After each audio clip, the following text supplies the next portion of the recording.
ศูนย์แก้ไขข้อขัดแย้งทางด้านเศรษฐกิจกระทรวงยุติธรรม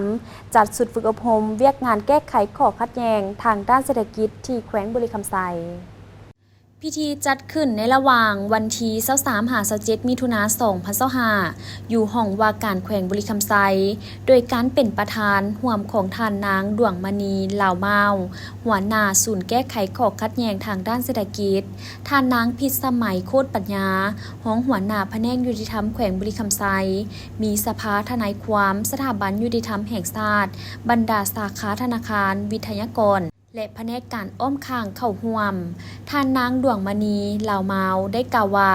เวียกงานแก้ไขข้อขัดแย้งทางด้านเศรษฐกิจเป็นหนึ่งในเวียกงานที่สำคัญของแขนงยุติธรรมได้ประกอบส่วนโดยกงในการสร้างสังคมให้มีความสงบว่าเฉพาะแม้นการแก้ไขข้อพิพาททางด้านผลประโยชน์ระหว่างนิติบุคคลด้วยกันนิติบุคคลกับบุคคลบุคคลกับบุคคลทางภายในและต่างประเทศที่เกิดขึ้นจากการละเมิดสัญญาการดำเนินการผลิตธุรกิจฉะนั้นเพื่อเฮ็ดให้พนักงานของแขนงส่งเสริมเวียกงานยุติธรรมและแก้ไขข้อขัดแย้งทางด้านเศรษฐกิจเป้าหมายผู้สมัครเป็นผู้ไกล่เกลี่ยและผู้ตัดสินสามารถรับรู้และเข้าใจได้ต่อกับวิธีการขั้นตอนต่างๆของการดำเนินการแก้ไขข้อขัดแย้งทางด้านเศรษฐกิจพร้อมนี้ก็เพื่อสร้างความเข้มแข็งให้แขนงส่งเสริมเวียกงานยุติธรรม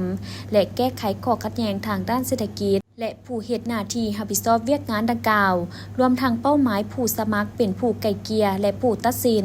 สามารถนำเอาบทเรียนจากการฝึกอบรมดังกล่าวไปเคลื่อนไหวเวียกงานให้ถูกต้องและสอดคล้องตามพระบทบาทสิทธิและหน้าที่ของตน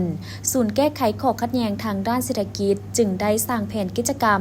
ฝึกอบรมเวียกงานแก้ไขข้อขัดแย้งทางด้านเศรษฐกิจให้เป้าหมายจะเป็นผู้ไกล่เกลี่ยและผู้ตัดสินของแขนงส่งเสริมเวียกงานยุติธรรมและแก้ไขข้อขัดแย้งทางด้านเศรษฐกิจแผนกยุติธรรมแขวงบุรีคำไซ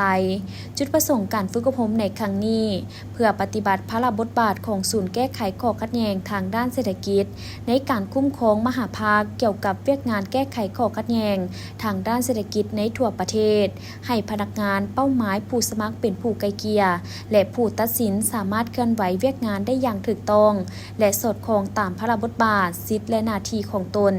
ตามที่กำหนดไว้ในกฎหมายและสร้างความเข้มแข็งให้แก่พนักงานเป้าหมายผู้สมัครเป็นผู้ไกล่เกลี่ยและผู้ตัดสินผู้ไกล่เกลี่ย